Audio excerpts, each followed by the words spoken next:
Well, hello, friends. My name is David Trotter. I'm the founder and publisher of Awaken Magazine. Welcome back to our Rise and Shine live stream every Wednesday morning at 9 a.m. Pacific time, 12 noon Eastern.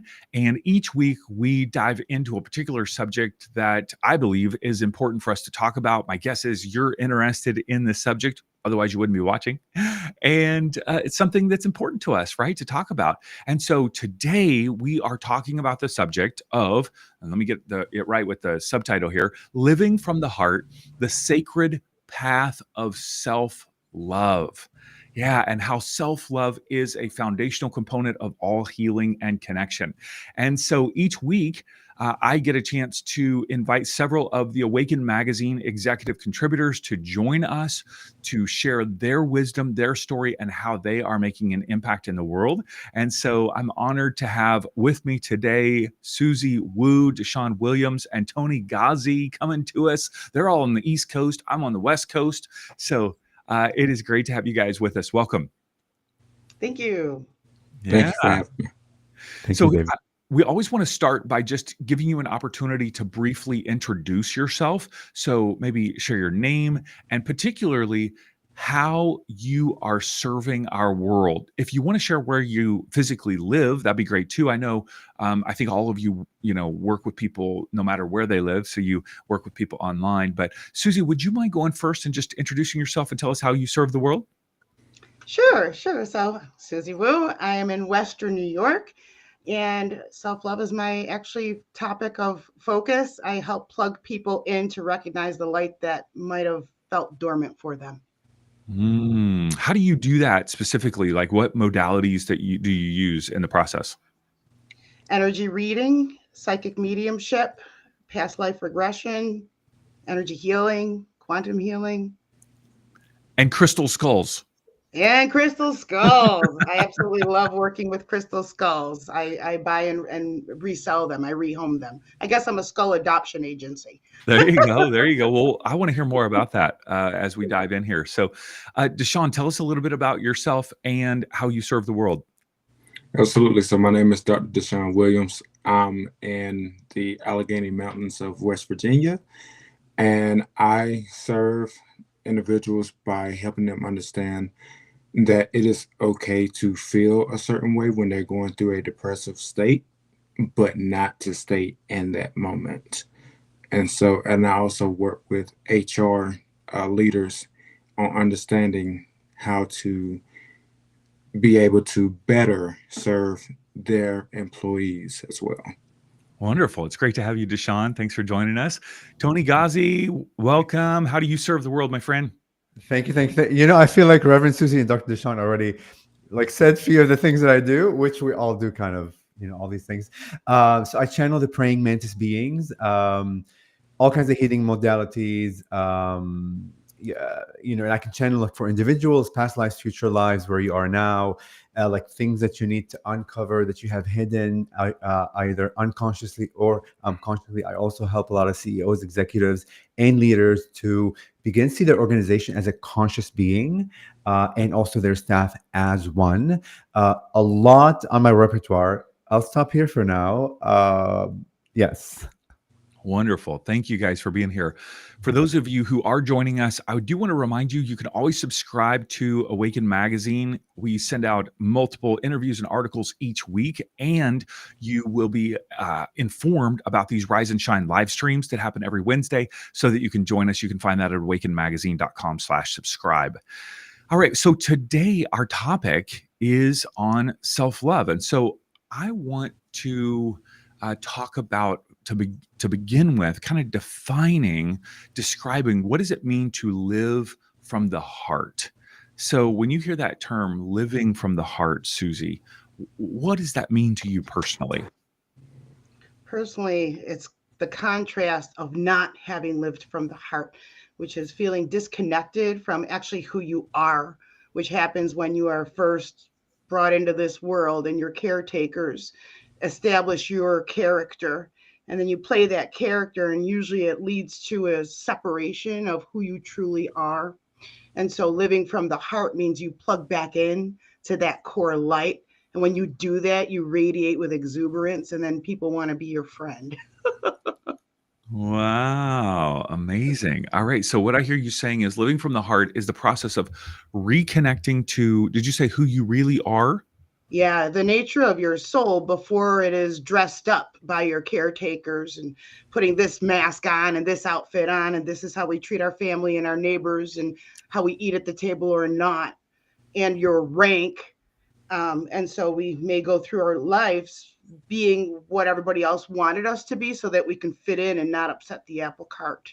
Hmm. And usually from I also am an astrologer from that perspective, usually around 28 to 30 years old, when somebody has their first Saturn return.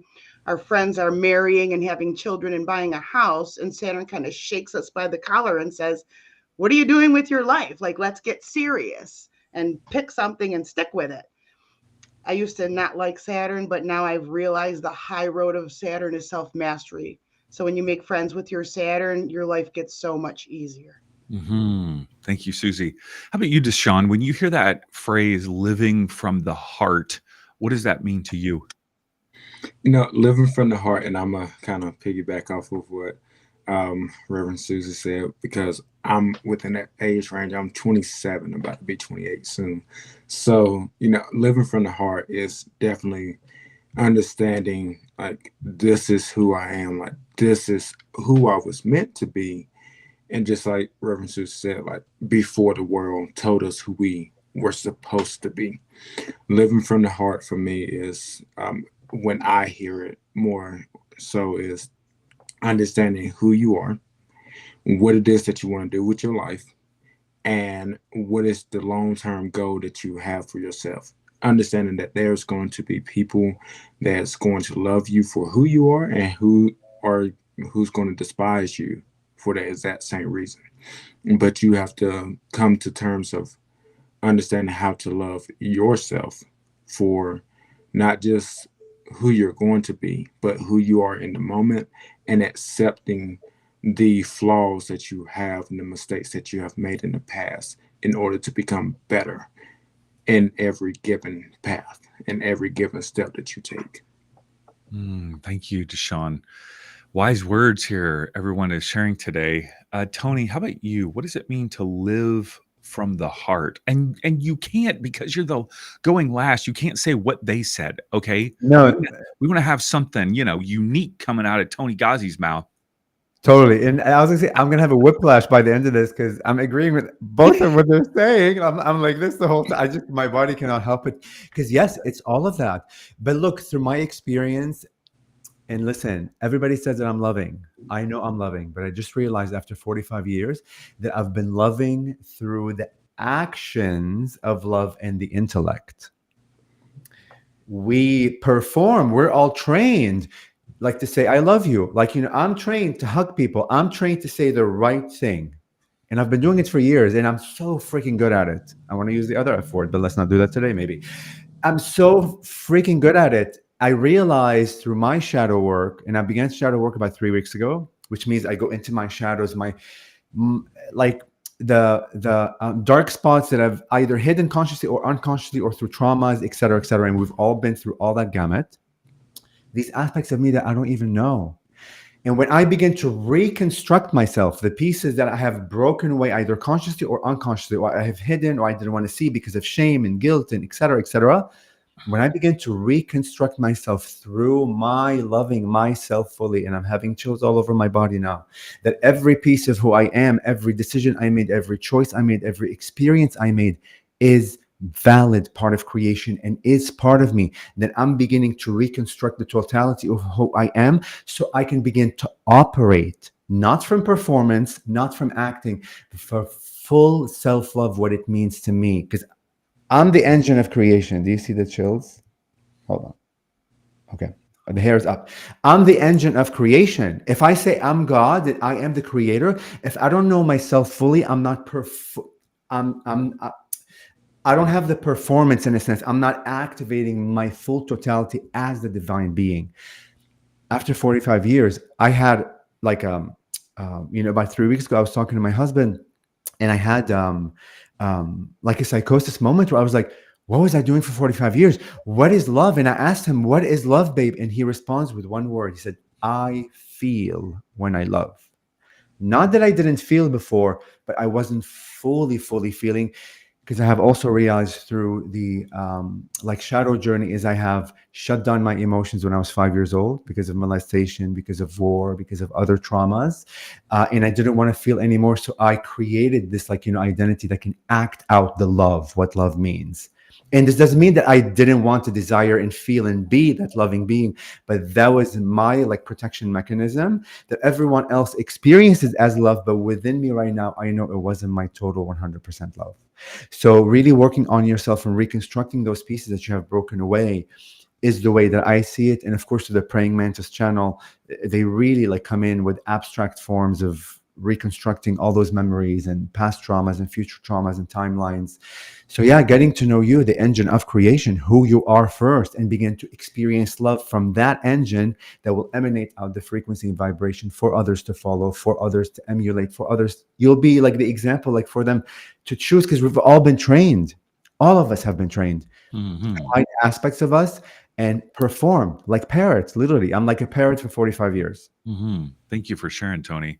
When I think about this phrase, living from the heart, for me, about 4 years ago, I came to the place where I was not having the type of connections, relationship connections that I really longed for.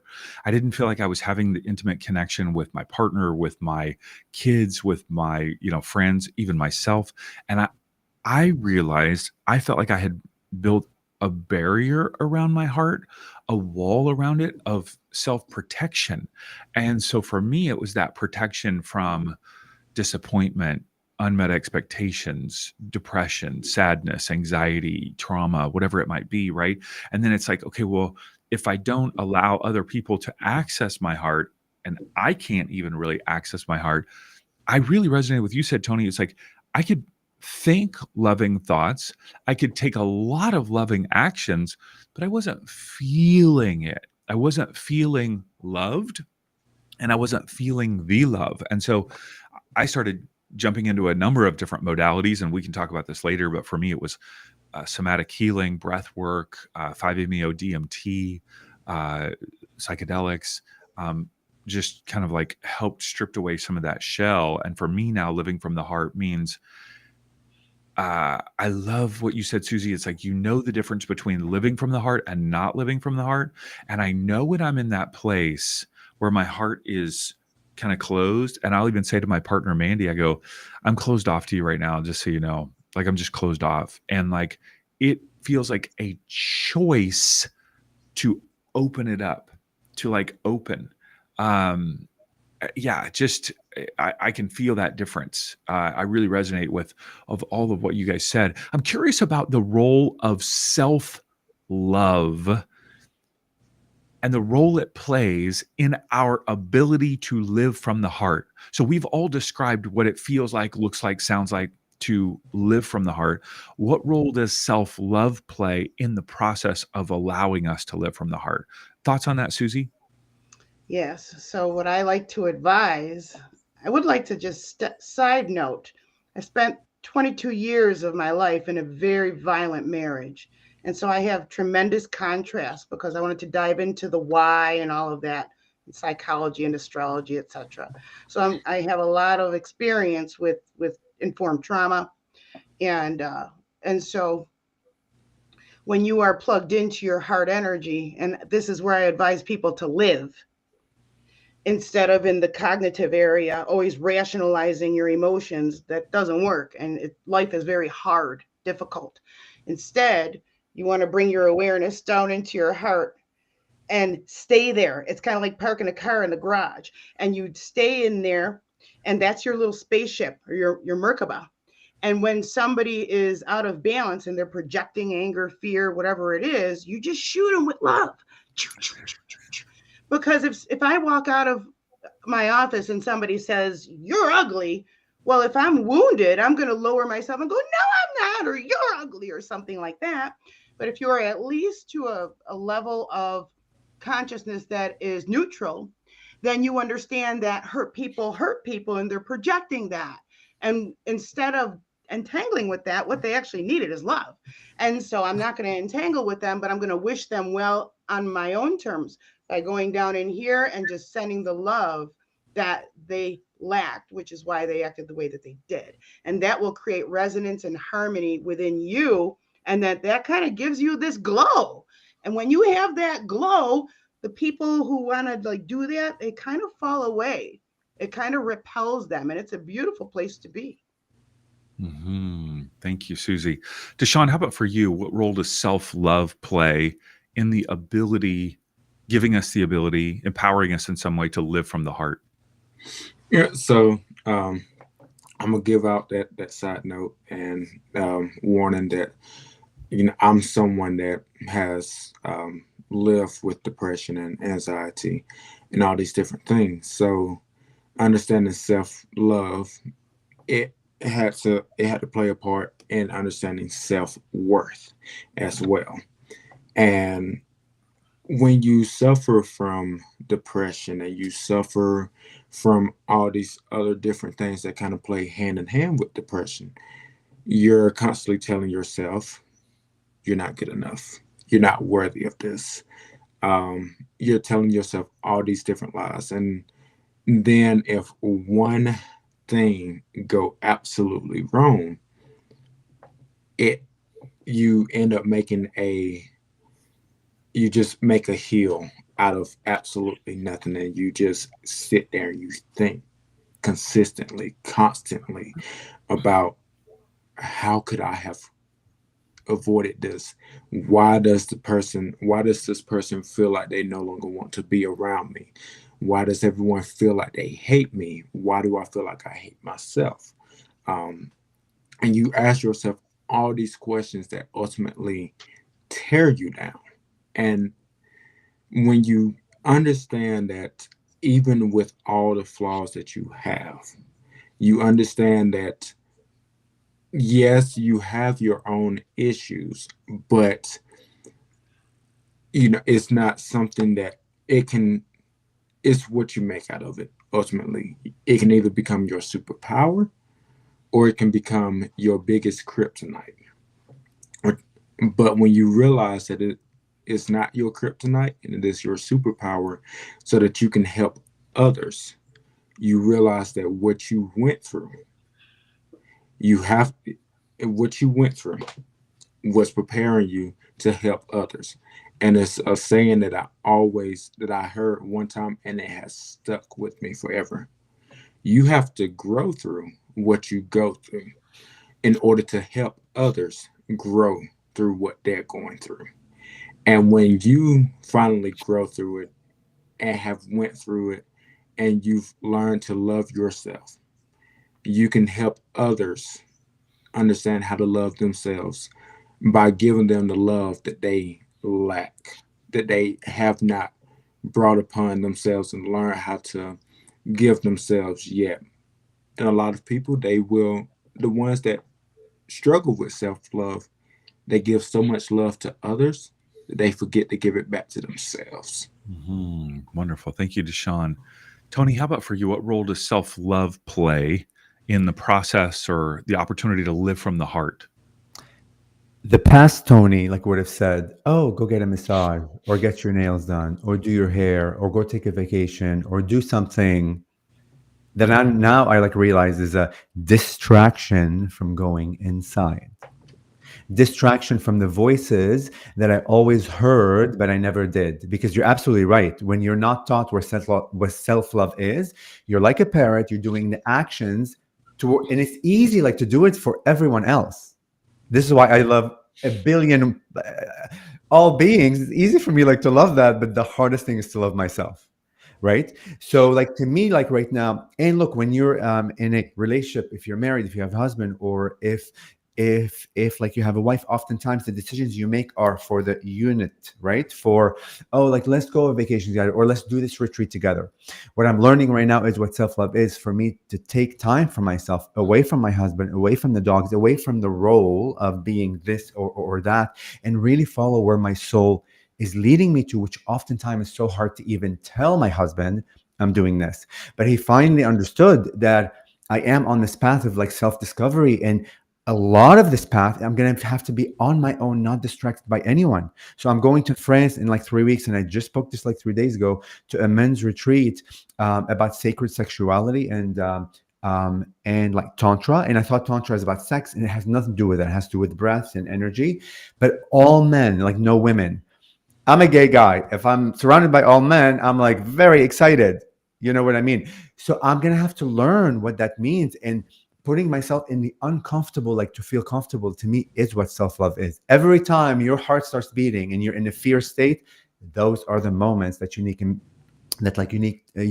make a decision on. Because what the mantis beings have always said is, whenever you feel super, super, super, super, super scared, that scared feeling is not really scared. That's the energy of creation. And the moment you cross path, like you make that leap, that faith beyond the fear, on the other side of that coin is literal, the upper side, the opposite side of what fear was, but it's all being emanated by creation, by love, by God. So now I'm really like learning. Every time my heart beats and I'm terrified, I gotta make a decision. And oftentimes it's not related to others because we've been so trained to be considerate, yes.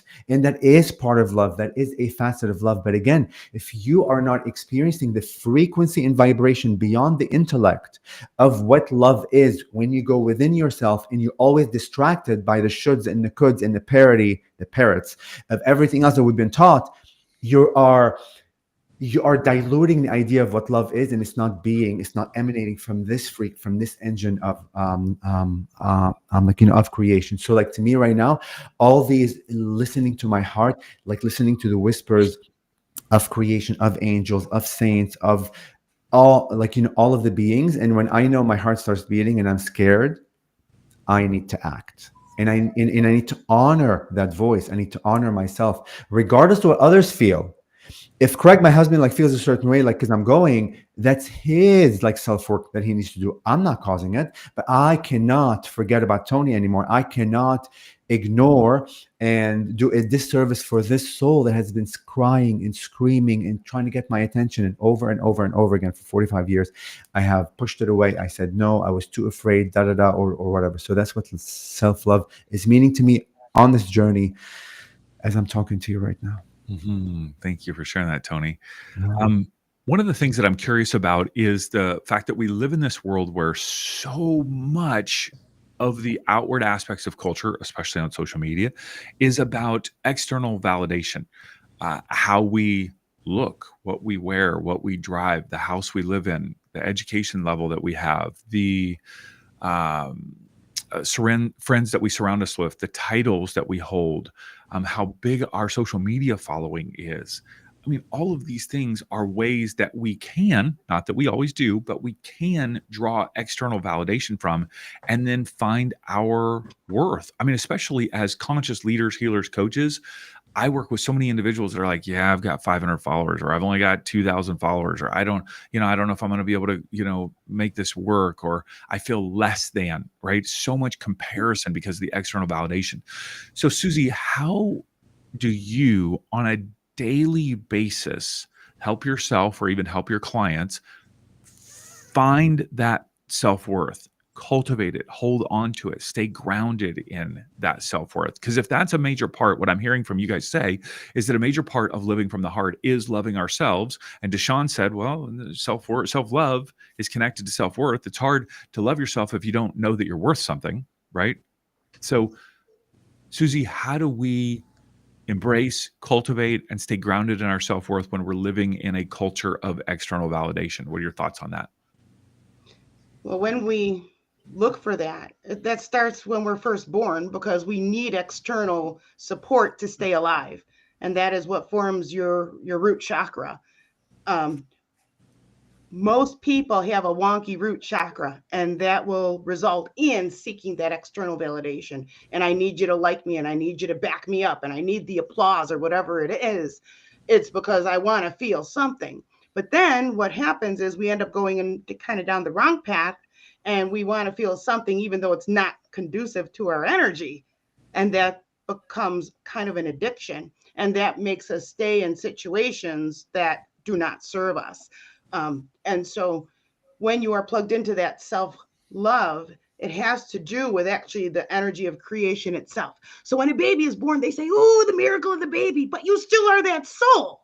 You need to celebrate yourself as such and not go into the crowds where you're not celebrated rather than being tolerated.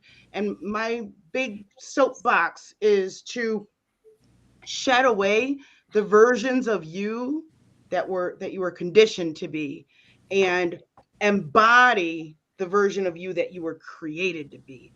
But it does take time to cultivate that, to identify it and then to cultivate it, because what happens when we plug into who we truly are, it's very, very scary. And here's a real easy way to understand if this applies to you. How many hats do you wear?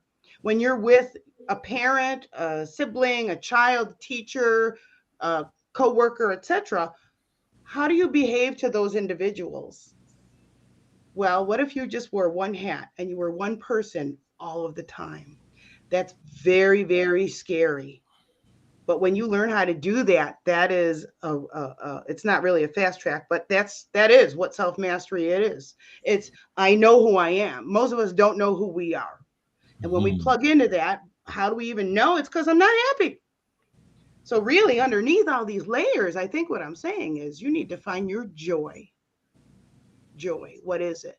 And then when we say, this is what I like doing, and then around us are like, that's stupid. Well, when we were younger, we might have just hung our head low and said, okay, I'll go be a banker instead of playing saxophone. And we need to plug back into that, because you have these urges for reasons, because it's part of your soul's journey. And your responsibility to yourself is to tap into that and create a resistance. When you start going on that path, well, I want to play saxophone. Oh, blah, blah, blah. That's what brings me joy. But your peoplescape will change, and they're going to try to rattle your cage. Come back down here, be disempowered, don't know what you are. And then we have very big forks in the road. And so your relationships change, everything changes, but it's very, very worth it. Thank you, Suzy. How about you, DeShaun? When you think about the things that you're surrounded with in your day-to-day life, whether it's social media, people, friends, family, and they, that can be tempting to want to please them, to get their external attaboys. You're okay, this is great, getting that external validation. How do you stay anchored in your personal self-worth? That's actually a good question, because at one point in my life, I always felt like validation from that external validation was what I seeked, is what I needed, from someone who was bullied because of the way I dressed, the way I walked, the way I talk, the way that my teeth are. Like, I felt like I needed that validation from the world to say, hey, you belong. Hey, you're doing the right thing. This is why you're doing this. This is why you needed to do this. And when we live in a time now where social media pretty much almost, it seems like it runs absolutely everything, that external validation, it seems like it could be needed, but it's also one of the biggest pitfalls and one of the biggest downfalls in our lives, because ultimately all that's going to happen is we're going to try to, we want to look like them. We want to dress like them. We want to buy this. We want to have the newest. You see an iPhone come out. The iPhone 16e is out. They're getting ready to come out with the iPhone 17. Ooh, I got to have it. I got to be on the next trend. And that's all it is. It's a trend. But what if you were to make your own trend? And when I say make your own trend, I'm not saying get validation from everyone else. All you need is the validation from yourself. And the number one thing that I had to understand was all the accolades that I have, all the stuff that I've done, the titles that I have, it's just that. It's titles, it's accolades, and it's work that I've done. But at the end of the day, it does not make me who I am. And that's why when it came down to it, I have let people know, like, hey, I still work a 9 to 5. I have worked from anywhere from amusement parks to a dishwasher. And I will continue working in those positions. Why? Because you don't see, a lot of times you don't see the ones that's behind the scene, especially as a dishwasher. You don't see a dishwasher put in work. Like, you don't see all the stuff that a dishwasher have to do. They don't look for the validation from the kitchen staff or from the restaurant. They go in, they do their job, they know how to do their job, and they realize that they are the person that pretty much keeps a restaurant going, but they don't look for that validation. If a dishwasher looks for the validation, they'll never get their job done. But understanding that a lot of the ones that work behind the scenes will never get the praise. They will never get the acknowledgement that the ones that work in like front of house, so to speak, as a restaurant get. They like front of house crew, they're gonna get that recognition. They're gonna get that praise. That dishwasher isn't, but that dishwasher is gonna continue showing up, maybe because they need that paycheck or because they love what they do, and they're gonna keep going. But you also have to understand that at the end of the day, it's easy to follow everyone else. It's easy to follow the crowd. It's easy to follow the mass. However, just because everyone else is following the masses does not mean that the mass is smart. Sometimes you have to follow the road less traveled, and you have to go on your own, even when someone calls you crazy, dumb, stupid, whatever it may be. Still continue to follow that road that's less traveled. Hmm. I'm sure none of us here have ever been called crazy or dumb or, Oh, no. Been called a little worse. Yeah. That's great. One of the things that I think about are also practical solutions in our everyday life when we're living in a culture that is highly attuned to getting that external validation. My daughter, she's in her mid-20s, and she will from time to time just turn off her Instagram account, take off the app on her phone. She doesn't. She's not in a business environment where she needs Instagram to promote herself, and I find that to be so powerful in terms of like if it's too tempting, remove the temptation. It's like, and I'm not like making it this big of a deal, but like if you find that alcohol is too much of in control of your life, like, well, probably would want to quit going to bars, like in the same way, like if Instagram is too controlling, not just the doom scrolling, but the fact of when I go on there, I compare myself. Well, I should probably just remove that from my life, at least until I'm able to do it in a way that is not seeking that external validation. And so I think Instagram is just one thing. I think there are lots of things that we can remove from our lives, stop watching things, looking at things, listening to things, connecting with certain people that are triggering those, needs for external validation. So you got to start your own trend, as DeShaun says. Toni, how about for you? How do you navigate or coach your clients to navigate this world where we're taught to seek external validation, and how that can actually remove that groundedness and self-worth? Yeah, you know what? I actually grew up in a culture. I'm Lebanese. I'm from Lebanon. I was born there, moved here when I was 15 years old. I grew up in the whole Middle Eastern culture where literally everything is about comparison. Everything. What kind of car you drive, what kind of family, from last name. So I've been conditioned and like programmed to like fake things to pretend I'm somebody else, literally all my life.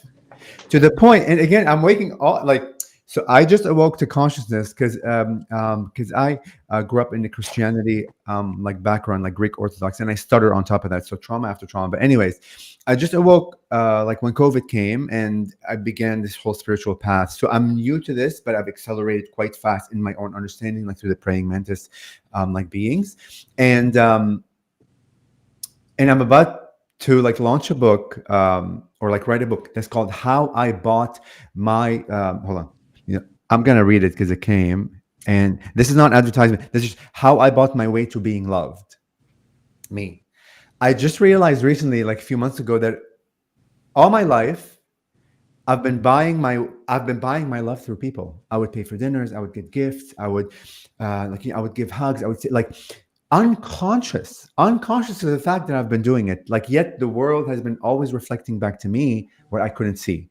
So to answer your question from an expanded way, because like through the praying mantis beings, and I close my eyes because I'm for the audience to know, like when I close my eyes, like I go into the channel state. So the way that these beings kind of explain things to me is what unconditional love is. I was able to feel the frequency of what unconditional love is, like a quick glimpse of it, and then it kind of went away. Now I have to do the work in my body and begin to find that here.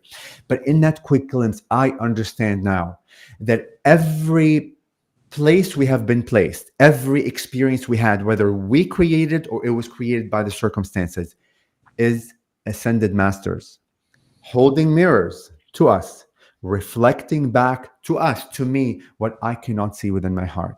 So even the situation that you, like when I was molested, or I was like beaten, or I was hurt, or like where I fell, or like whatever, like all the things that normally like we would say, oh, like this happened to me. Nothing happened to me.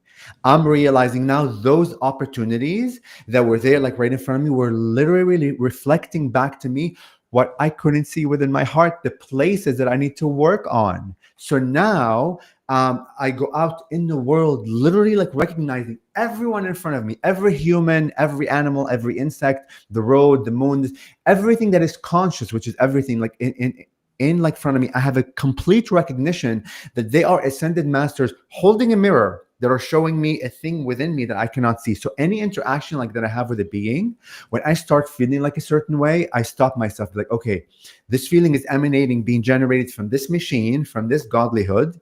Why am I feeling this way? While knowing no one else can make me feel anything. No one else. I am creating those feelings within myself, and those beings that seem to be outside of me. And like, let's talk about humans, because it's easy, like for now, to understand the human relationship.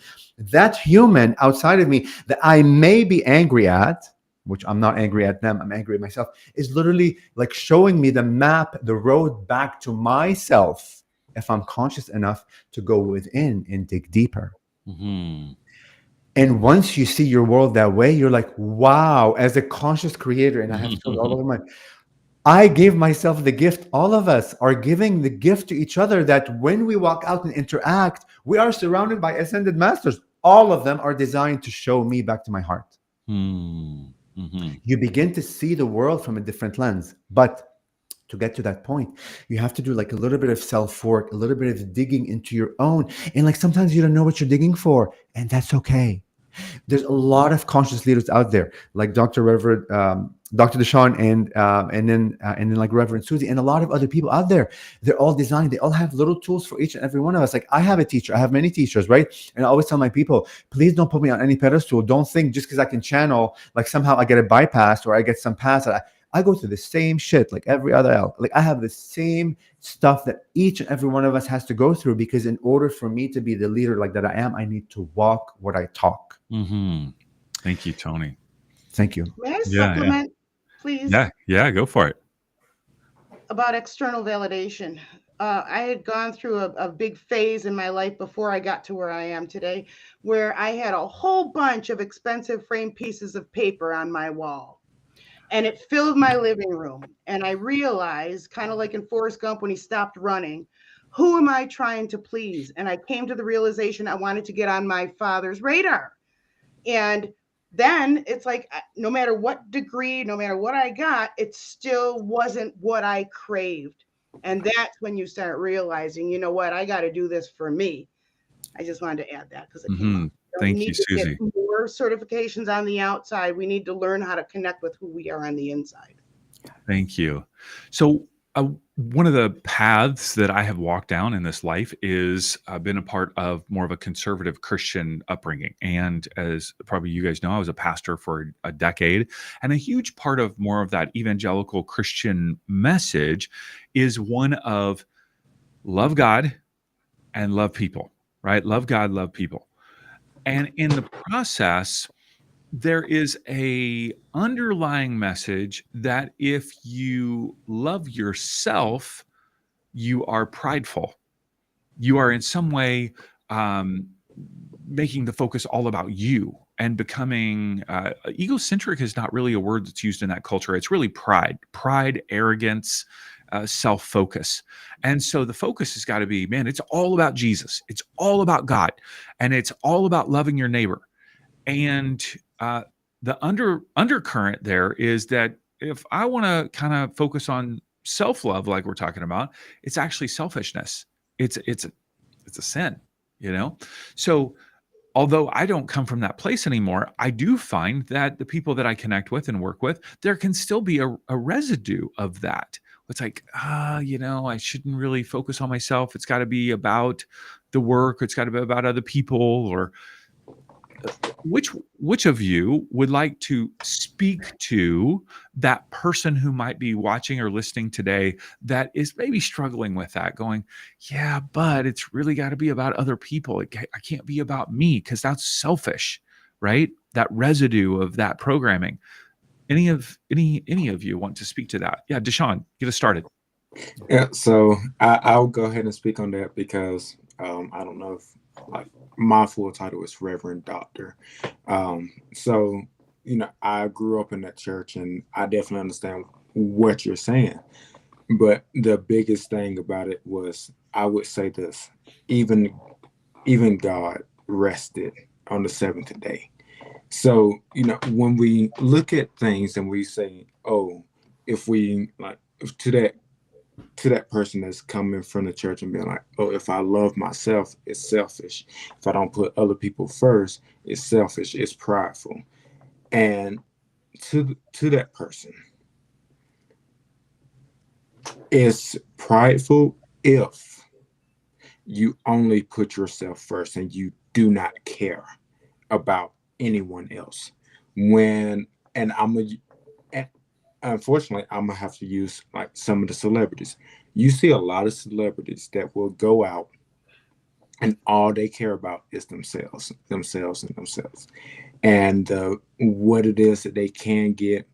And they'll do a few charitable things, but it's always about having their name in the hat instead of, this is why we need to help them. Hey, help them because this celebrity is supporting this charity.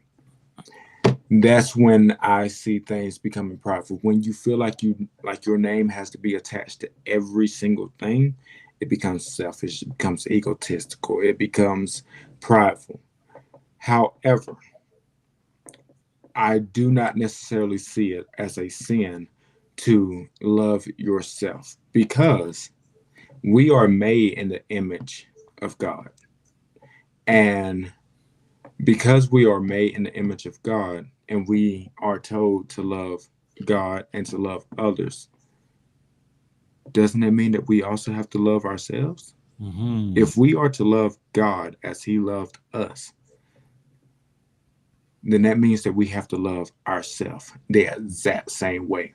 Mm-hmm. Because loving your neighbor is one thing, but being able to love yourself is the main thing. Because how can you love your neighbor as God loves you if you cannot give your own self that type of love that God has given us each and every day? That unselfish type of love, mm-hmm. that unconditional type of love. Because and this is where I'm kind of going to get on my soapbox. Who are we to judge the next person because of they're not loving themselves enough, or they're not doing what we think is right?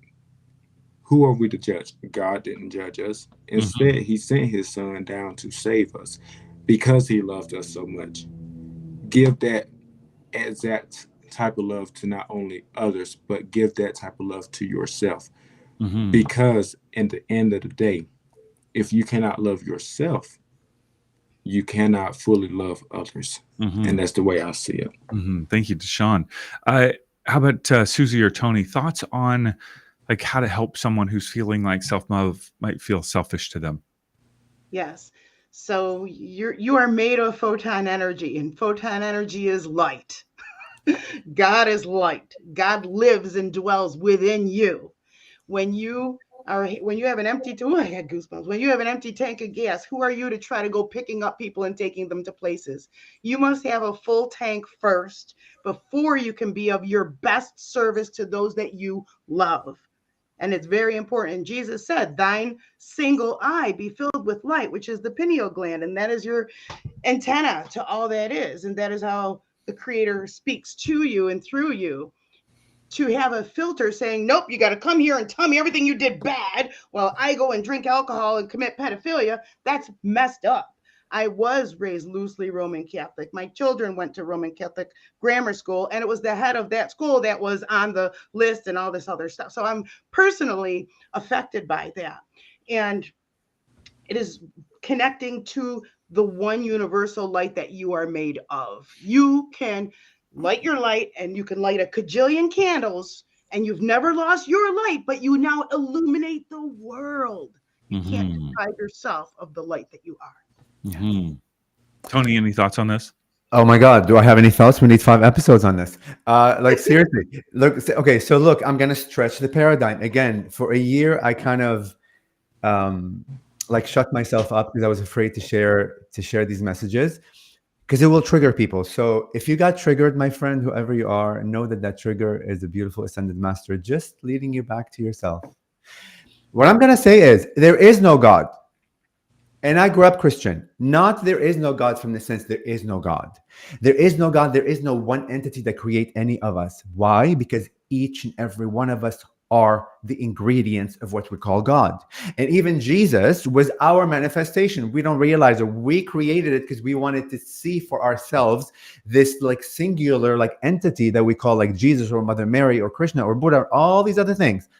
All of them are conscious intelligences that are ingredients of what we call God. So when you begin to recognize and break down the idea from the lens of separation, because religion was created from the lens of separation. I am separate than you, which means, oh, there must be a God out there that created me. No, there is no one specific, there is no one being. It is an intelligent consciousness, almost like the internet, let's say, which we don't know, but yet there is the internet, but yet we all love the internet.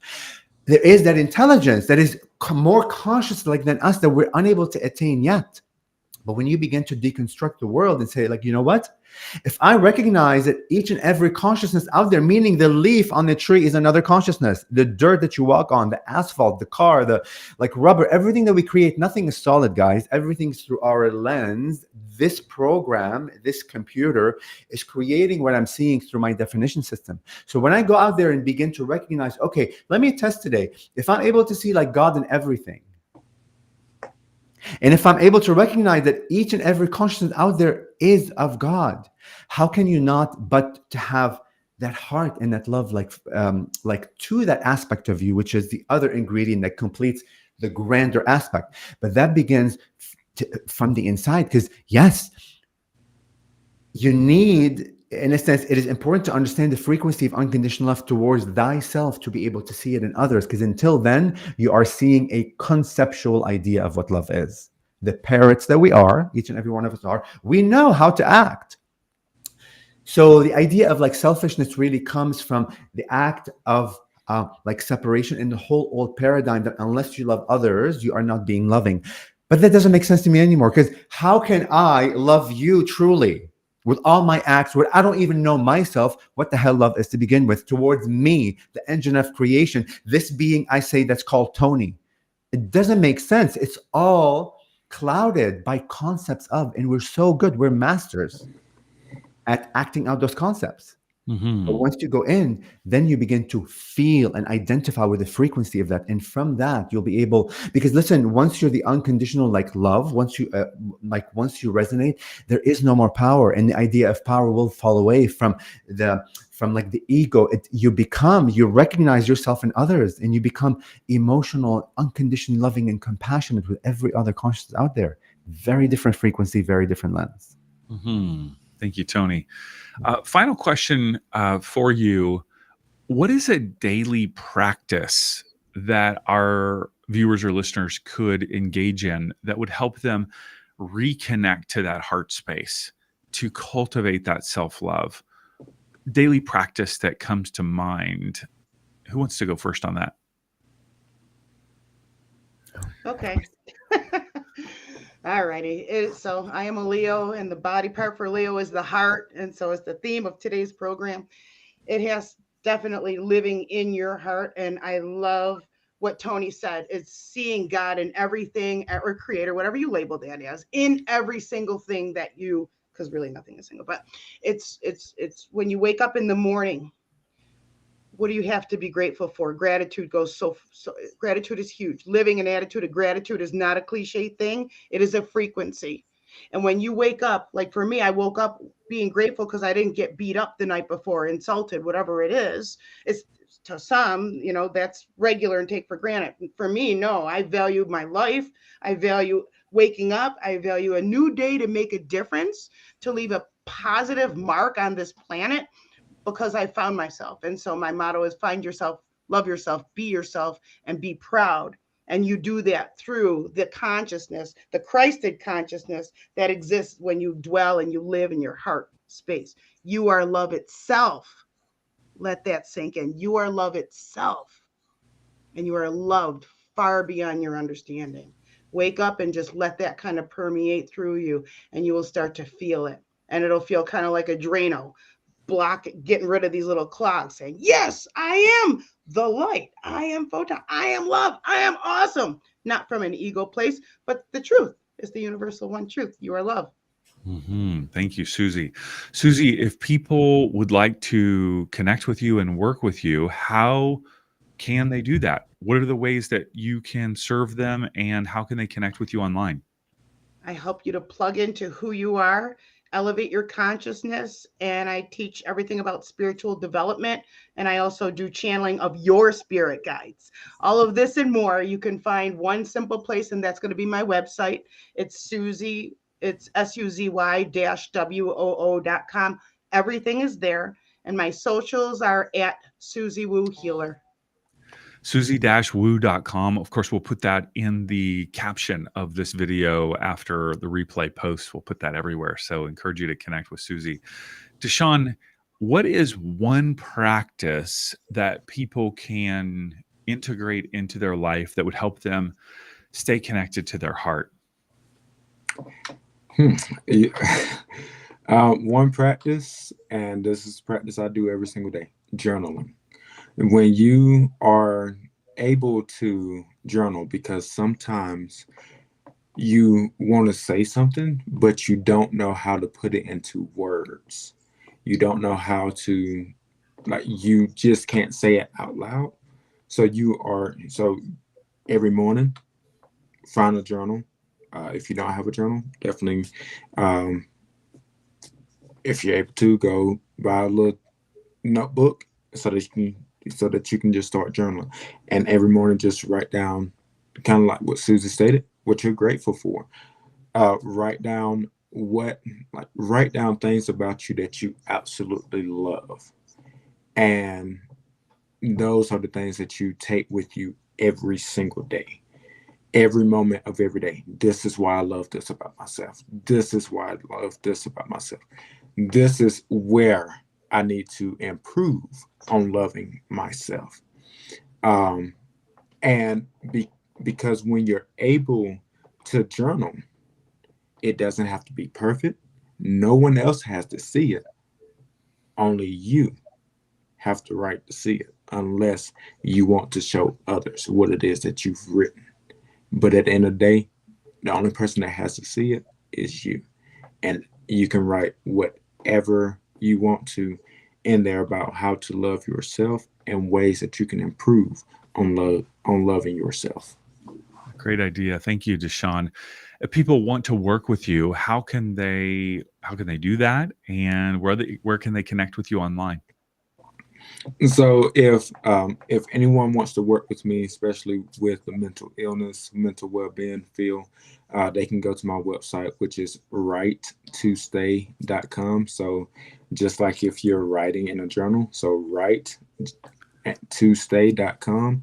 And my Instagram is the best way to get in contact with me, and that is at the.DeShaunW. So DESHAUNW. Great. And we'll put Right to Stay, of course, righttostay.com in the show notes or the caption of this as well. Toni, what is one practice that people can incorporate into their lives to stay connected to their heart? Yeah. What DeShaun said and like what Suzy said was amazing. And there's a billion other tools out there. But I'm going to take it further to the frequency of what it is, right? Because listen, I've written so many times, I'm abundance, I'm love, I'm this, I'm that. Again, we can also write as parrots. And I'm not, so be like mindful when you write these journals and like when you do these things, what state and frequency you're in. Because it's easy for us to get trapped into just the writing and not feeling and being. Very different realities. And I'm saying that because I lived through it.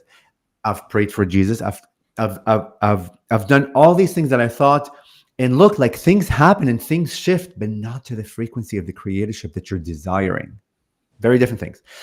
My advice is listen to all of the voices that have, if you wanted to be a singer, if you wanted to go to the mountain, if you wanted to jump in the river, if you wanted to jump naked and swim naked, the things that you never allowed yourself to do, begin with one act, one action by yourself where you feel comfortable in the uncomfortable.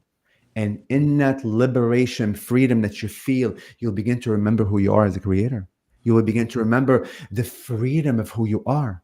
Because like Suzy said earlier, we all have roles and hats that we put on over and over again in a billion situations. And we're so good at it. We're like masters. This is the other trick. We are such masterful masters. We can create limitation and forgetfulness and all these things. Well, if you can do that, you can definitely liberate and free yourself. So do something that you've always wanted to do, but you never did. And in that moment, notice how you're feeling. That feeling is liberation. Chills all over my body. That feeling is your creatorship. And begin to, as you go on in your life, like notice if you're doing a job or if you're working in a space that isn't giving you the feeling that you felt when you liberated yourself. That's the key for you, either like to go within and work through the emotions and feelings, that's what's happening with that, or quit that job or like do something else. Believe me when I say this, your life will change, because in that moment you're changing the frequency of who you are and becoming to pay attention. See the contrast. And this is the beautiful thing about us, like forgetting and having these awful like moments. It gives us a beautiful contrast of what you don't prefer and what you do prefer. When you step over and do something, become comfortable in the uncomfortable of your own desire that your soul have always, it's been screaming. And each and every one of you knows what that is. Whew. Okay. Sorry, I'm very passionate the way I speak. It's just. Thank you, Toni. Thank you. And thank you, everyone, for being here today with your clothes on, despite what Toni would encourage us to experience the freedom. Yes. I love it. Yeah. I love that. Yeah, tune into that voice is what I hear you saying. The voice is of going, I want to do this. I want to experience the freedom of jumping in that lake naked or writing that book or calling that person. Or I love that. Just so oftentimes I know I edit out that voice to go, that's unreasonable, or that's kind of, the people would think I was weird, or I don't have time for that, or I don't have the resources, or I love that. Thank you, Toni. Yeah, because remember, like built in within that story, there's like fear that's keeping you away from who you are. Yeah. But you're building it to begin with. It's not built by some other God or something outside of you. That's the trick. And it's just to notice that frequency. And in the moment you notice, you feel freedom within yourself. And it's a new frequency of freedom you perhaps never felt before. Because again, we have a concept of what freedom looks like. And we are living in those concepts, not in the frequency of it. It begins within us, the generator of creation. And that is a quick jolt and a quick shift. It changed everything. Thank you. Because then you can notice all the actions and parts of my life where I have been acting, having that hat and role, and I'm not being the being that I am, the God that I am. Toni, people want to work with you. How can they do that? What are the ways that you can help people individually? And then also, what's the way that they can connect with you online? Sure. So the best way is my first name, last name.com, ToniGhazi.com. All my social media links are there, all my events. And online on Instagram and TikTok and YouTube and all these things, and Facebook at The Antarian Heart. But you can find the link like through my website. You can book channeling sessions there. Like we do group channeling sessions and a lot of other services that I don't even have online yet. But just reach out, ask questions, and we'll work it out. Love that. And encourage you, if you're watching today, if you haven't already, subscribe to Awaken Magazine. It's absolutely free, awakenedmagazine.com/subscribe. As I mentioned, we send out incredibly inspiring interviews and articles each and every week from our executive contributors.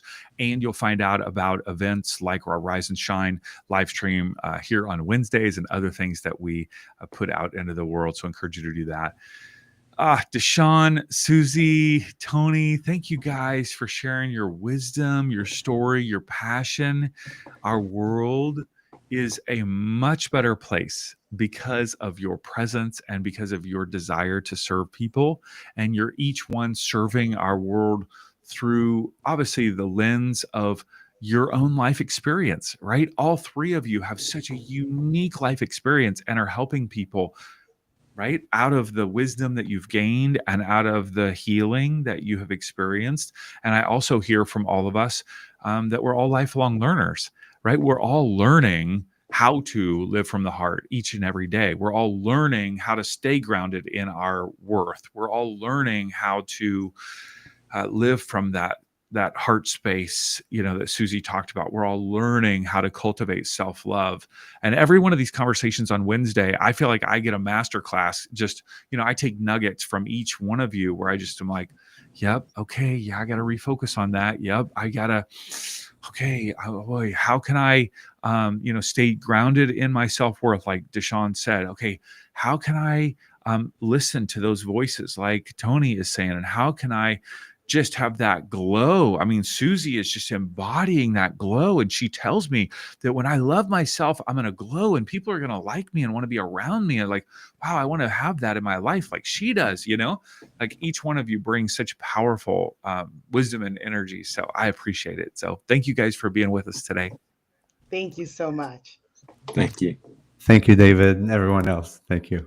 And to Dr. DeShaun and to Reverend Suzy.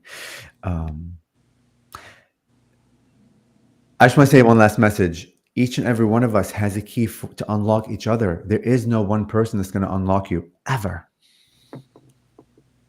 That's where the value is. And that's where the unconditional love is. When you begin to vibrate with love from within, then you see the unconditional love in everyone else, and everyone else keeps unlocking you. Every experience is unlocking you to who you are when you're conscious of it. And that's humility. It takes humility. It takes like knowing who you are as the ingredient of creation. Like I'm this little dot, this little grain out of the many grains that we say God, Jesus, and everything else is. When you begin to recognize and realize you're that small, tiny, tiny ingredient of a much larger collection of ingredients that we call like God, it changes your life. We all have a part to play in loving each other, helping us heal, helping us find ourselves, helping us awaken. So thank you guys for the role that you're playing. Appreciate it. All right. We'll see you guys next week. Thank you. Bye, guys.